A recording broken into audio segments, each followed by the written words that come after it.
Ladies and gentlemen, it gives me great pleasure to have with us Lamar Evans. Lamar served his country as an Army Master Sergeant in numerous leadership positions that included, among many, an intelligence analyst, a psychological operations specialist, and from squad leader to a battalion sergeant major.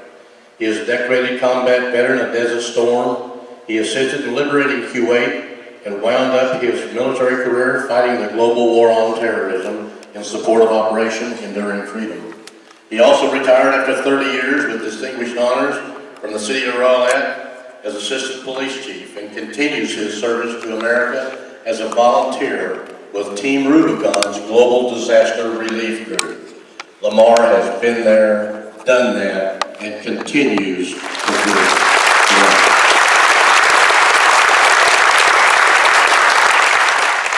I'm humbled to be here.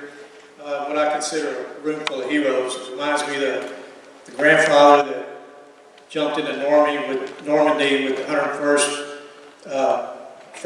506th Parachute Infantry Regiment. Later on, as a grandfather, his grandkids asked him, "Grandfather, were you a hero?"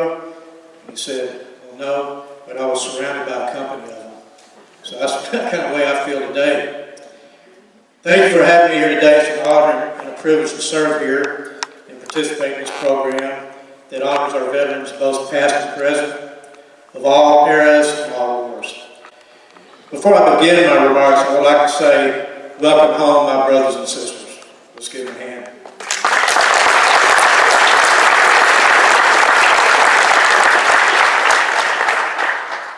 We observe Veterans Day on November 11th of each year, the day coinciding with the end of World War I in 1918, on the 11th month, the 11th day, and the 11th hour.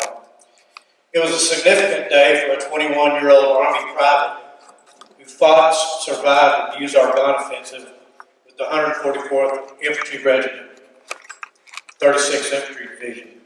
That private was my grandfather, Dalton F. Evans. He came home, worked hard, started his own business, and raised a family during the Great Depression. Both of his sons fought in World War II, one being my father, Lamar Evans. My dad, 18 years old at the time, fought in Burma behind Japanese lines with the famed Merrill's Marauders. Dad was a career soldier who went on to serve in the Korean War. So like many other citizens, Veterans Day for me is also about family and military tradition. In November 1919, President Wilson proclaimed November 11th as the first commemoration of Armistice Day with the following words. To us in America, the reflection of Armistice Day will be filled with solemn pride in the heroism of those who died in the country's service and with gratitude for the victory, both because of the thing from which it has freed us and because of the opportunity it has given America to show her sympathy with peace and justice in the councils of all nations. So, in putting my thoughts together for my comments today, it is true that to understand the present and foresee the future, you must study the past. Rudyard Kipling, an English writer during the era of the First World War, wrote, "In times of war, and not before, God and the soldier we adore. But in times of peace and all things righted, God is forgotten and the soldier slighted." Words written in the past remind us that it is possible to erase from our national conscience the sacrifices that our veterans have made in the service of the United States of America. Ernest Hemingway wrote a short story published in 1925 about a soldier that came home after serving in World War I, well after the war had ended, to no welcome home and had difficulties in the re-entry into civilian life. He wanted to tell his stories, but the townspeople had already heard about the atrocities and were not interested in what he had to say. Much like my Vietnam veteran brothers, there was no welcome home at times, with a view in general just to forget the Vietnam experience, not allowing the veterans to tell their stories. These veterans went to Vietnam and fought for this country and each other, not for any political agenda. Many were drafted and honorably entered this country's call to duty. When I joined the All-Volunteer Army in 1975 at the end of the Vietnam War, wearing a uniform was not that popular. It really continued to be the case until the first Gulf War in 1991. Most of the senior leaders at the time were Vietnam veterans who knew the importance of welcoming home and honoring those who served not only in their war, but all wars and eras.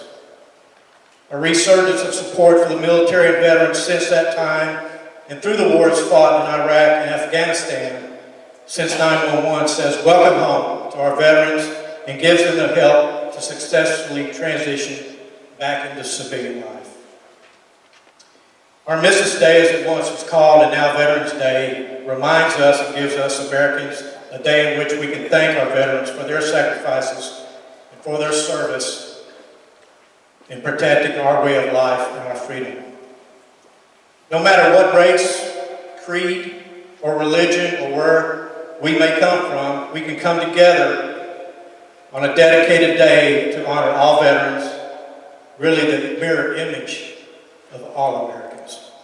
We Americans have in common a democracy, a Declaration of Independence, a Constitution, a Bill of Rights, and a national flag, all of which have been fought and at times died for by the servicemen and women. We as a nation have given our best and brightest to the world to fight to free the oppressed, liberate countries, defeat evil empires, and even provide relief and humanitarian aid to people in need. A testament to this is 25 permanent American military cemeteries and 25 memorial monuments and markers in 16 foreign countries. Being a veteran comes with important responsibilities. As veterans, we honor the fallen. As veterans on this day, we think about our brothers and sisters who left behind, the missing and the fallen. These are brave Americans who joined the military because of their patriotism, their national pride, maybe to seek adventure, to see the world, to maybe improve themselves, or even answer the call of duty, as in the case of the draft. However, when in harm's way, they fought for their friends who shared the hardships they faced. Men and women in the military achieved the bonds of friendship and love through good times, hard times, sad times, and hazardous times associated with military life. They even share a common interest that they are part of something greater than themselves. Veterans honor those that have left it all on the battlefield, died in a training incident, or even while helping those in need during a humanitarian mission. Those veterans that have lost friends, it is personal. Many honor their friends with symbolic gestures such as a tattoo, wearing memorial bracelets, or even visiting by a graveside toasting their buddy's favorite beverage. We honor our friends through remembrance on Memorial Day, but on other days as well, such as this day, of not only how they fought and died, but how they lived their lives by serving and protecting our freedoms. Our friends gave their lives for us so we can continue to be free. Our friends gave up their youth, their potential, and the happiness one can have in this life in order for us to be able to fulfill our potential and be happy. Freedoms that only a democracy can provide. Our friends are this nation's real heroes, real role models, and ones we look up to and reflect on their sacrifices so we don't take our own lives for granted. They continue to live through our remembrance of them. As veterans, we continue to serve. Many become first responders and make great sacrifices and contributions to their communities. Many seek public office and write important legislation to help veterans. Many join volunteer organizations to make a difference in their communities, like the Mission Continues, who partners with Habitat for Humanity, and Team Rubicon, who responds to disasters as their business, but veterans are their passion. Many serve in veteran organizations like the Veterans of Foreign Wars, American Legion, the Disabled Vets, Veterans of America, and many others, all of which seek to engage and help all veterans of all wars and eras. Many veterans organize programs such as this one because of the need to be a servant leader and bring Americans together to honor all veterans. As Americans, we must continue to reach out to our wounded warriors, the disabled, the homeless vets, and those veterans who suffered the mental trauma related to their time in the military, and work to reduce the suicide rate of 22 per day among veterans. We as a society must share these responsibilities, honor our veterans as we are today, and welcome them home. It's truly an honor and privilege to speak to you, and I would like to say thank you for everyone here for being here today, and to honor those who have served this country in the armed forces. And I'll close with all gave some gave all. God bless everyone here, God bless our troops, and God bless the United States of America.